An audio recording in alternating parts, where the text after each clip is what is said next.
This was a miracle that had to do with his need to be lifted out of his depression. Depression is discouragement on steroids. It's discouragement that now has produced an ongoing level of gloom, an ongoing level of emotional pain. And when discouragement becomes depression, depression unresolved becomes despair. And when depression becomes despair, that ongoing discouragement that has led to depression, which now results in despair, produces a sense of hopelessness. That's our situation with Elijah. He's going to find himself where many of us have often found ourselves, in a black hole. He's going to find himself looking for a light at the end of the tunnel, only to discover it's the light of an oncoming train. Because his whole world is going to be turned upside down in a day. When we come to chapter 19, we find out what led to this emergency shift in his emotions. You see, he had an expectation, because when we finished chapter 18, he had told Ahab, cheer up, laugh, party, eat, and drink, because it's going to rain. And Ahab got in the chariot and made his way home. Elijah beat him home by running. Ahab had a controlling wife. He had a woman who was telling him what to do. He had a controlling wife, and this wife had taken over when it was Elijah's anticipation that Ahab was going to turn things around. Who he was married to. He was married to a lady named Jezebel, and Jezebel was running this show. Jezebel was calling this shot, and Jezebel was telling him, Elijah, you're a dead man. Jezebel is an evil threat that comes your way. It is something or someone who threatens your well-being, because she threatened by tomorrow this time you're going to be dead. So any threat in your life that comes your way that produces discouragement, depression, despair, or even, as we're going to see in a moment, a desire to die, is a Jezebel in your life. It's something or someone who threatens the stability of your mental well-being.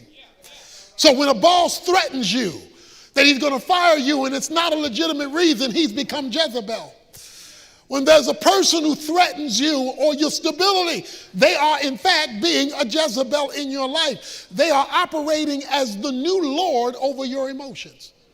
And the reason why they can operate as Lord over your emotions is because their threat gets into your head. And when their threat gets into your thought affects your feelings. You see, we are made up of three parts. We're made up of body, our physical being. We're made up of soul. Psychology is soul, the study of the soul. So we're made up of a personhood, and then we're made up spiritually. What you have to understand is all three of these are interconnected and interrelated. So as you'll see in a moment, if you feel bad physically, it affects how you're going to think psychologically, which may affect also how you function spiritually. Or if you're down spiritually, that may affect your ability to function physically or your ability to be able to reason psychologically. Or if you're off psychologically, it can make you want to go to bed physically and make you not want to deal with something spiritually. Because all three are interconnected and all three affect the other two. So it is understanding how these three connect with each other, and all three are in this story, that you will understand how to deal with that which controls the mind. Now let's understand, since emotions are part of the soul, how the soul relates to the thought, so that you can understand how to find God's work in that which discourages you emotionally. If your mind is wrong, your emotions are going to be wrong. If your mind is right, your emotions are going to be right. That's why a change in your mind will always change how you feel. He is now living under a threat. Jezebel, the evil one, has threatened his well-being and his life. And he's trying to figure out now, how is he going to face this? And this is overnight. His whole life has changed because somebody has gotten into his head. So what he does is he goes on another day's journey. The man had run 15 miles. Now he's going to go on a whole nother day's journey. He sits under the juniper tree, verse 4, and he requests for himself that he might die. It is enough now, O Lord, take my life, for I am not better than my fathers. He wants to die 24 hours after the biggest miracle he's seen. This is a fast, slippery slope. Okay, watch this now. Elijah is not a carnal Christian. Elijah is not an unspiritual person. He's been called a man of God. We just saw the hand of the Lord was on him. So guess what? It's possible for spiritual people to get depressed. So you can be spiritual and be down. You can be spiritual and be emotionally struggling through something. So don't automatically feel that your discouragement is due to your carnality. Now, if you are carnal and if you are spiritual, then it could very well be related to that. But it's not automatically related to that, specifically in the life of someone who is pursuing God. So, he's ready to give up. He's ready to throw in the towel. And when he's ready to throw in the towel, he lays down because he's so tired under a juniper tree, which is only a tree big enough for one person to lay under it. And there was an angel touching him and said, arise, eat, verse 5.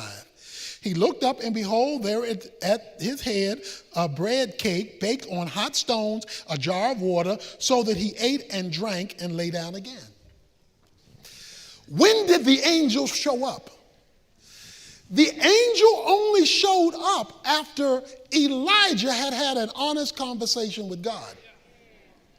You see, he told God, I want to die.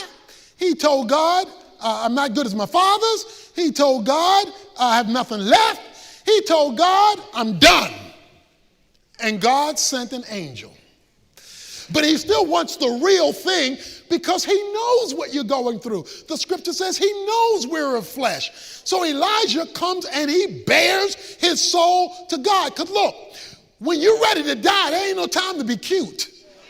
When you so low you want to throw in the towel, that's not the time to play church. That's not the time to just go through religious activity. He gets raw with God.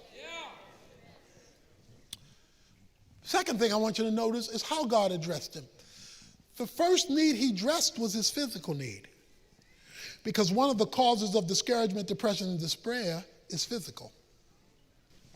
If you're hungry, James says you don't need just a prayer meeting. You need somebody to make you a ham sandwich when you're hungry, because there is a physical reality going on. So it is quite legitimate to examine whether there are physical causes to your emotional struggles and to have those physical causes addressed.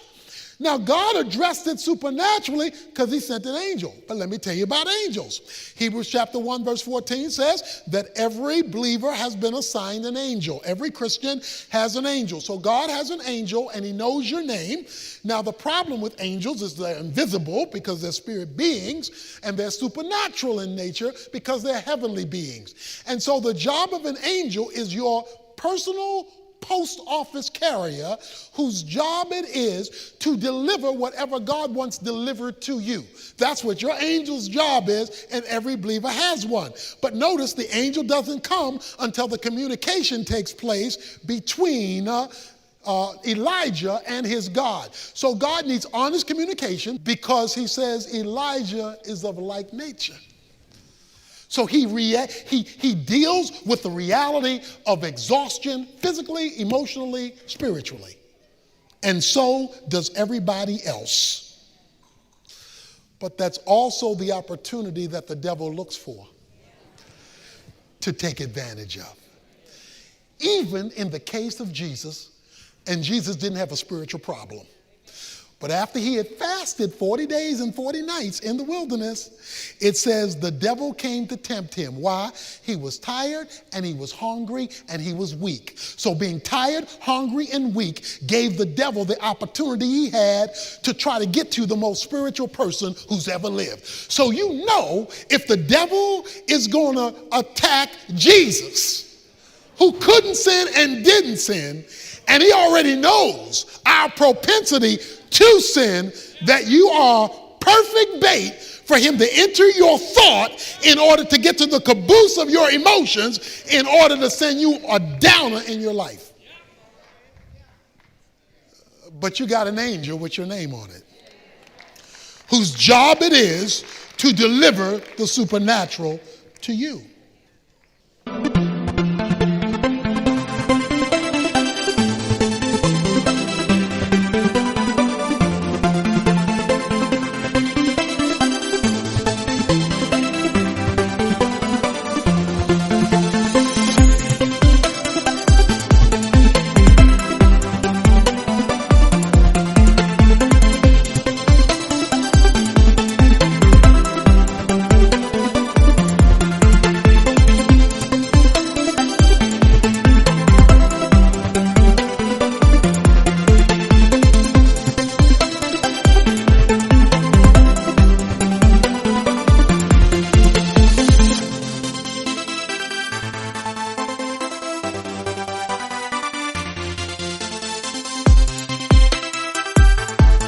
So,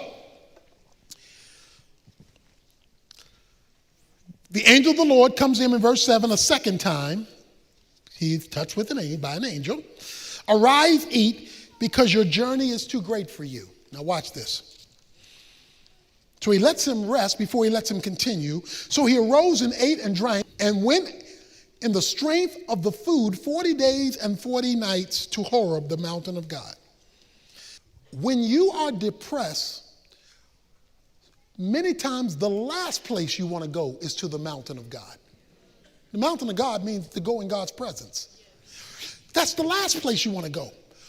But that's the first place God wants you to run to. He wants you to run to his presence and bring your depression with you. Bring your discouragement with you. He'll give you enough to get to the mountain, to get to his presence. So he calls him into his presence. Now it gets really interesting. Now there are a number of issues going on here. He asked him, then it came to a cave, lodged there, verse 9, and behold, the word of the Lord came to him and said, what are you doing here, Elijah? Now, God doesn't have to ask, why are you here? Because he doesn't know. Because he knows why you're here. He knows that you've been frustrated. In fact, he just fed you. But he asked him, why are you here? The reason God asked him, why are you here, is not for God to get information. The reason he asked, why are you here, is for him to fully express what he's dealing with. So what are you dealing with, Elijah? And here's what Elijah says. Elijah says, I have been very zealous for the Lord, for the God of hosts, for the sons of Israel have forsaken your covenant, torn down your altars, killed your prophets with the sword, and I alone am left, and they seek my life to take it away. Okay, so let's discuss why he's here. Why are you in this situation? Why are you so depressed? Okay, you asked me, God, I'm going to tell you. I committed myself to you. I dedicated myself to you. All them other people are unspiritual. They didn't keep your covenants. They were worshiping those idols. And I'm all here by myself. He has adopted a victim's mentality. A victim's mentality is a mindset that you adopt because of negative circumstances that says, I'm where I am because everybody else is where they are. I'm here by myself because none of them are agreeing with you, and that's put me out here by myself, and you got me out here by myself. That's a victim's mentality. Now, you can be a victim, but you are to never adopt a victim's mentality where everybody else is responsible for where you are. A victim's mentality is because of them, I'm here. And as long as you have that kind of mentality, you'll always be there. You may be a victim, but you are to never adopt the victim's mentality, because then that allows you to put off being responsible to make the change you should make because they're not making the change they should make. He was just victorious with these people. He was just victorious with them making a renewed commitment. But because he was psychologically damaged, he developed a victim's mentality. Now, please don't misunderstand me. You may be a victim. It may be unfair. It may not be right. It may be evil. So you may be a victim, but that's different than adopting the mindset of a victim. And too many of us socially and economically, and in this case spiritually, have become victims of the devil. If it wasn't for the devil, I wouldn't be here. Well, guess what? He ain't changing. Okay? If it wasn't for them sinners, I wouldn't be stuck here. They not changing. If it wasn't for this situation, I wouldn't be here. Okay, that may be true, but they may never change. So what are you going to do? So come, tell me why you're here, but don't expect me to just pat you on the back and feel sorry for you, because the thing that brought you here may never change. And many of us block the supernatural because we become comfortable as victims. Many of us have gotten stuck in our station in life.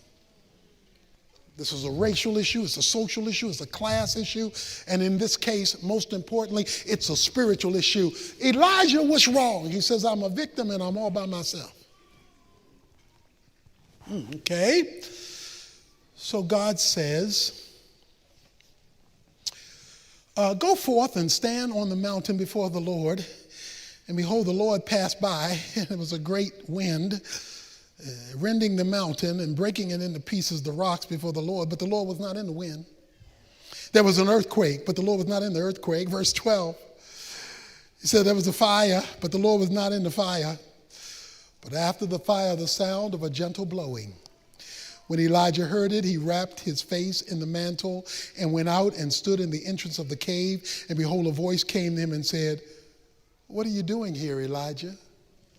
He said in verse 14, he says it again, I'm very jealous for the Lord, but the people have forsaken you. I alone am left. They seek to take my life. So guess what God does? You find at the end of verse 3, it says he left his servant behind. So Elijah is by himself. Because depression gets worse if there's nobody in your life to change your thinking. See, if you're feeling sorry for yourself and you're talking to yourself, that's a bad conversation for yourself. You're already feeling sorry, and there's nobody to talk to but you, about you, regarding you, to tell you what you ought to do, and you aren't in a place to even hear you correctly.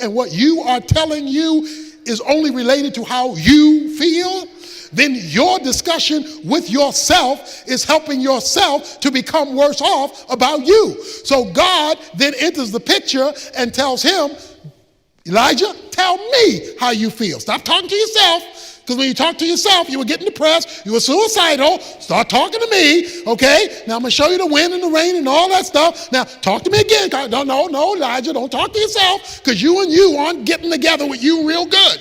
God has to clarify. Verse 18, yet I will leave 7,000 in Israel, all the knees that have not bowed to Baal, and every mouth that has not kissed him.